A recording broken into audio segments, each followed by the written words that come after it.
Assalamualaikum warahmatullahi wabarakatuh. Shalom. Kami dari kelompok 6 akan mempresentasikan mengenai strategi dan penerapan pembelajaran matematika.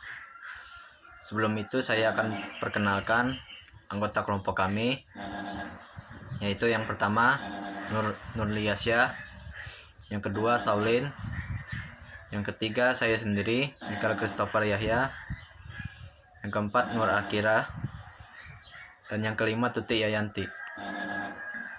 Baik, yang pertama saya akan membahas mengenai pengertian strategi pembelajaran.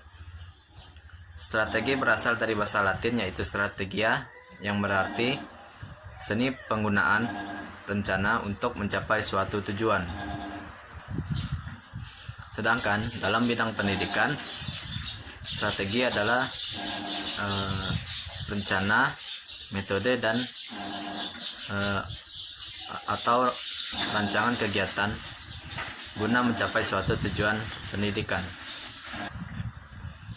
Ada juga pengertian strategi menurut para ahli. Yang pertama, menurut Nata, strategi belajar merupakan suatu rancangan kegiatan yang melibatkan peserta didik agar seluruh potensi yang ada dalam diri peserta didik dapat tergali dan teraktualisasi dalam kehidupannya sehari-hari. Sedangkan yang kedua, menurut Barlian, strategi belajar mengajar penting dirumuskan pendidik sebelum melaksanakan pembelajaran, serta perlu melakukan format ulang bila tidak sesuai dengan kondisi kelas, situasi kelas, karakter peserta didik yang ditemui, dan materi yang akan diajarkan.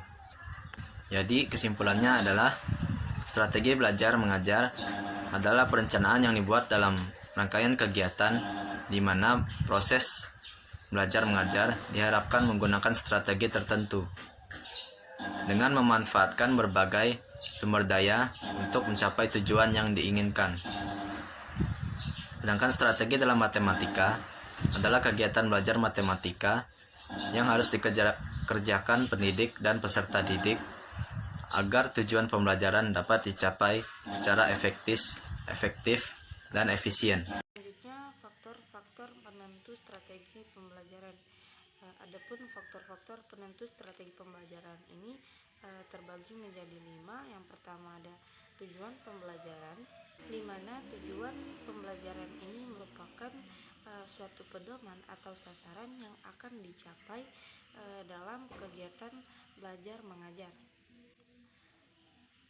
Tujuan pembelajaran ini juga harus dapat dimengerti oleh guru dan peserta didik agar proses belajar mengajar dapat berjalan secara optimal dengan strategi belajar mengajar yang baik. Yang kedua ada guru,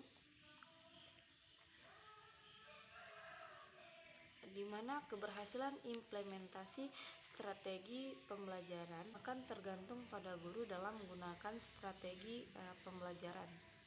Pada dasarnya, seorang guru ini merupakan lulusan sarjana pendidikan, tentunya sudah lebih banyak mengetahui mengenai strategi-strategi pembelajaran dalam kegiatan belajar mengajar. Yang ketiga ada peserta didik. Pada dasarnya perbedaan masing-masing peserta didik ini mempengaruhi penentuan dan pemilihan strategi pembelajaran dalam menciptakan suasana belajar mengajar yang lebih efektif. Selanjutnya ada suasana pembelajaran. Seorang guru dituntut untuk dapat menciptakan suasana atau lingkungan belajar yang baru. Pembelajaran juga sebaiknya tidak berulang-ulang dari hari ke hari sehingga para peserta didik ini tidak merasa bosan atau jenuh. Selanjutnya yang terakhir ada sarana dan prasarana. Sarana dan prasarana ini jumlahnya tentu akan menjadi pertimbangan memilih dan menggunakan strategi pembelajaran. karena jika alat dan bahan ini tidak mencukupi, seorang guru tidak dapat memaksakan untuk menerapkan strategi pembelajaran ini. Adapun jenis-jenis strategi pembelajaran, salah satunya yaitu strategi pembelajaran ekspositori. Nah, strategi pembelajaran ekspositori adalah strategi pembelajaran yang menekankan kepada proses penyampaian materi secara verbal dari seorang pendidik kepada sekelompok peserta didik dengan maksud agar peserta didik itu dapat menguasai materi pembelajaran secara optimal. Nah, dalam strategi pembelajaran ekspositori, pendidik itu cenderung melakukan pengawasan proses pembelajaran dengan aktif, sementara peserta didik menerima dan mengikuti apa yang diprogramkan dan disajikan oleh pendidik. Nah, selanjutnya itu langkah-langkah pembelajaran ekspositori, pembelajaran matematika dengan materi KPK dan FPB. Nah, strategi ekspositori ini terbagi menjadi 5 langkah, yaitu yang pertama langkah persiapan.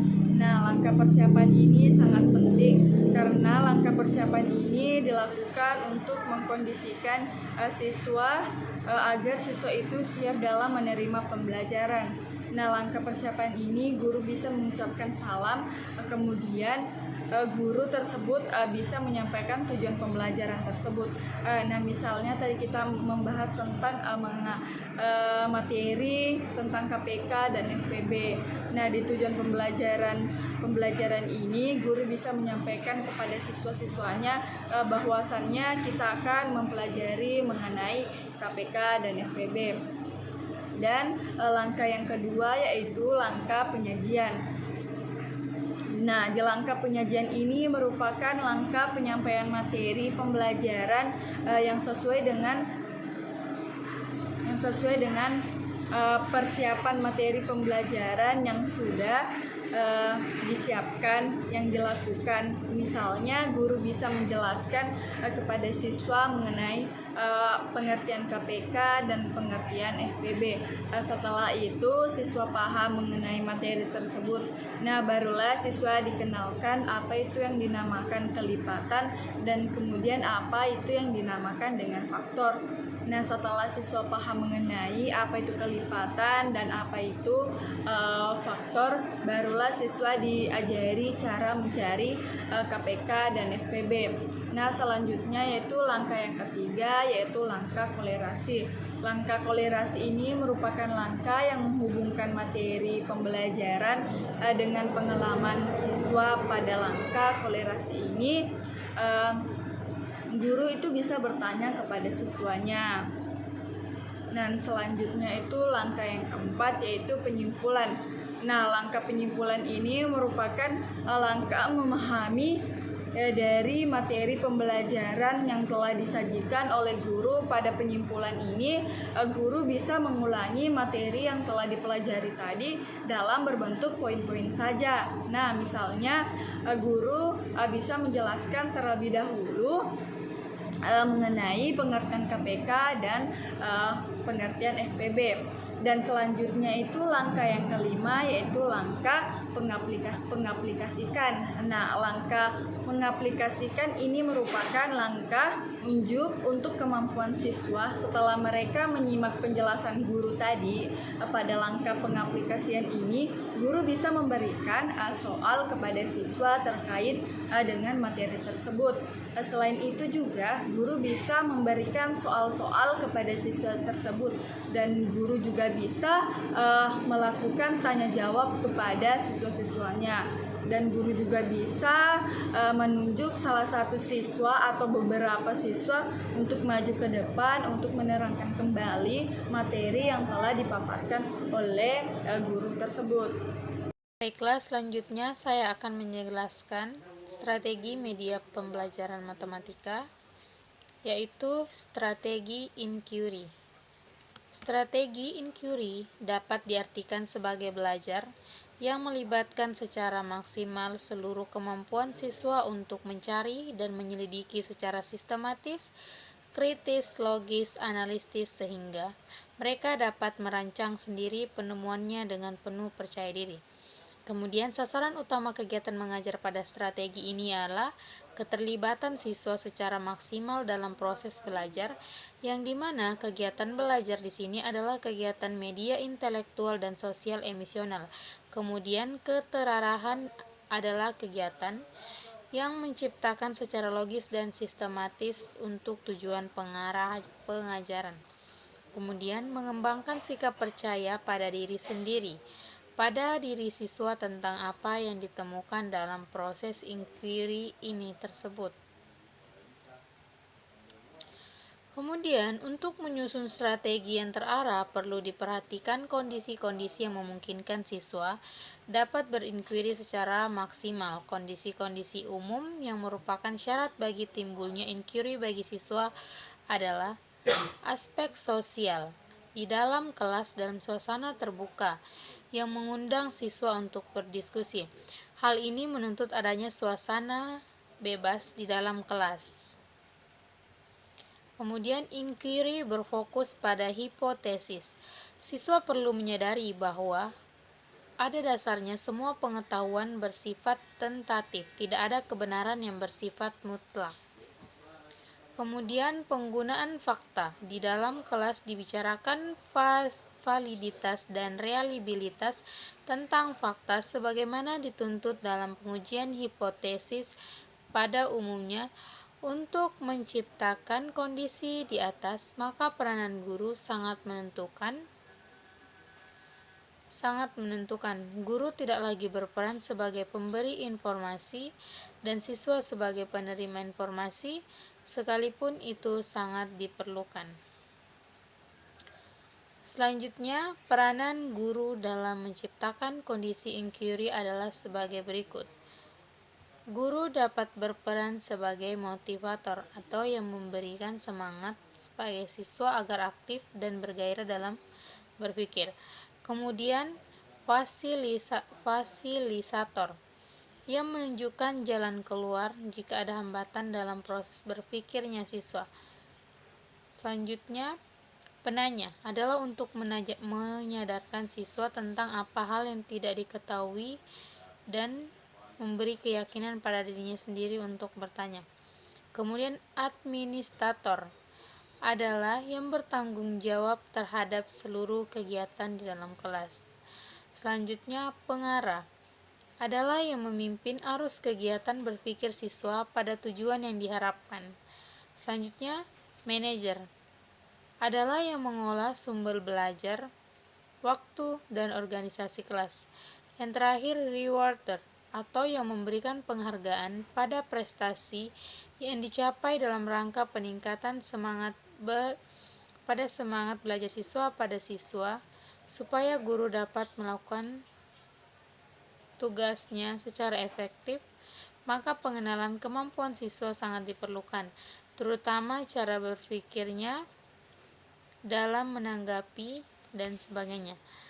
Baik, saya akan melanjutkan dari jenis-jenis strategi yang telah dijelaskan teman-teman saya, yaitu saya akan menjelaskan mengenai strategi penyelesaian masalah atau problem solving, di mana penyelesaian atau pemecahan masalah ini adalah bagian dari proses berpikir.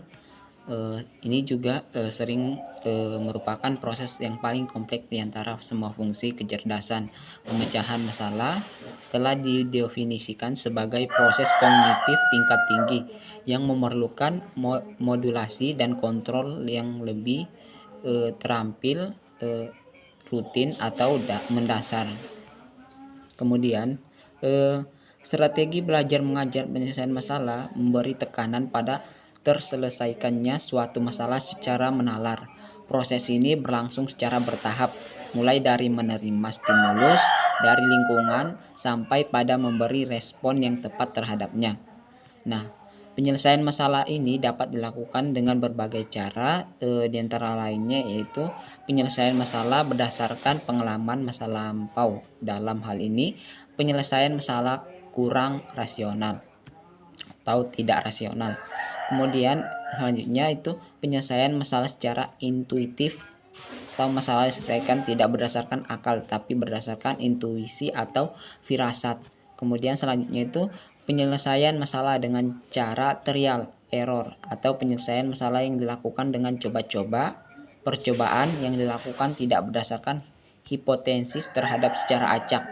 Selanjutnya, penyelesaian masalah secara otoritas.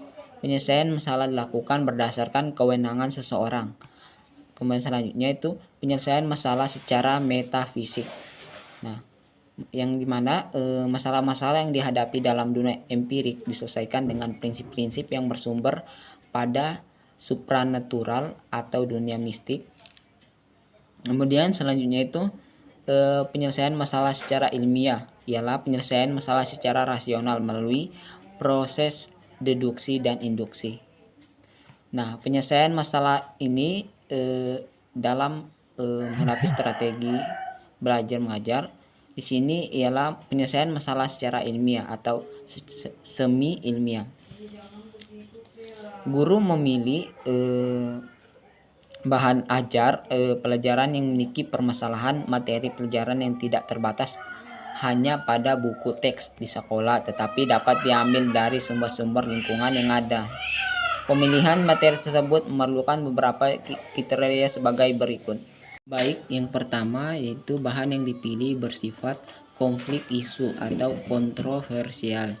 Bahan seperti itu dapat direkam dari peristiwa-peristiwa konkret dalam bentuk audiovisual atau clipping atau disusun sendiri oleh guru. Kemudian yang kedua, bahan yang dipilih bersifat umum sehingga tidak terlalu asing bagi siswa. Kemudian yang ketiga, bahan tersebut mencangkup kepentingan orang banyak dalam masyarakat. Yang keempat, bahan tersebut mendukung tujuan pengajaran dan pokok bahasan dalam kurikulum sekolah. Yang kelima, bahan tersebut merangsang perkembangan kelas yang mengarah pada tujuan yang dikehendaki. Kemudian yang terakhir itu yang keenam, yaitu bahan tersebut menjamin kesinambungan pengalaman belajar siswa. Mungkin itu aja materi yang dapat kami sampaikan. Sekian dan terima kasih.